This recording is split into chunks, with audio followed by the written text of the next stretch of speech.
Décidément, l'Amicale Sportive Dragon n'a pas été facile à manœuvrer par le 2 géants katangais lors de cette manche allée du tour final de la Ligue nationale de football sur le site de Lubumbashi. Pour preuve, Lao Mazembe a peiné, Lupopo aussi. Et c'était à l'occasion de la 3e journée de cette compétition organisée ce mardi au terrain de la Kenya. La première mi-temps a été terne et caractérisée par quelques ratés, avec notamment ceux de l'attaquant vétéran du club quinois, Jerry Tondelwa. Au retour des vestiaires, le deux staff technique opère 2 changements options offensifs, mais le plus gagnant restera celui de Adede Moki à la 64e minute, quand Katalai prendra la place de Tamundele. Sa première prise de balle sera intéressante parce qu'il sera fauché en pleine surface de réparation. Monsieur Banaziz, arbitre du jour, désigne le point de pénalty. Et c'est le capitaine du FC Saint-Eloi Popo pour la circonstance, Mutombo Kazadi, qui se charge de le botter.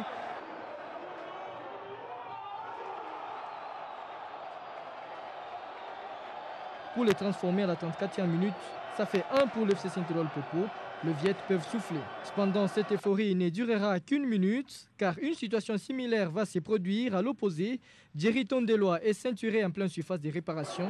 Penalty pour la formation rouge et blanc de Kinshasa.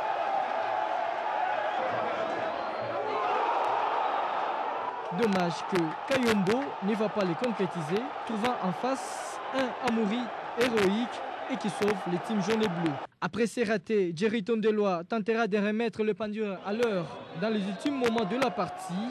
Dommage qu'il ne réussira pas à cadrer le centre de Kwenge. Le suspense sera donc levé. Le FC Saint-Eloi Popo décroche la victoire finale sous ce score d'1-0 et devient par conséquent 2e classé du site de Lubumbashi après le tout-puissant Maziman Gleber, plus 6 comme goal average et garde le même nombre de points avec le team noir et blanc, 7 points.